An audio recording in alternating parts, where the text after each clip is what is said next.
پورے ملک میں P T I رہنماؤں کے خلاف پولیس چاپوں میں تیزی آ گئی ہے۔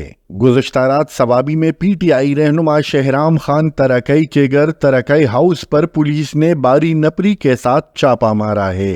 چھاپے سے متعلق شہرام ترکئی نے ٹویٹ کرتے ہوئے کہا ہے کہ خیبر پختونخوا میں پولیس پر آئے دن حملے ہو رہے ہیں۔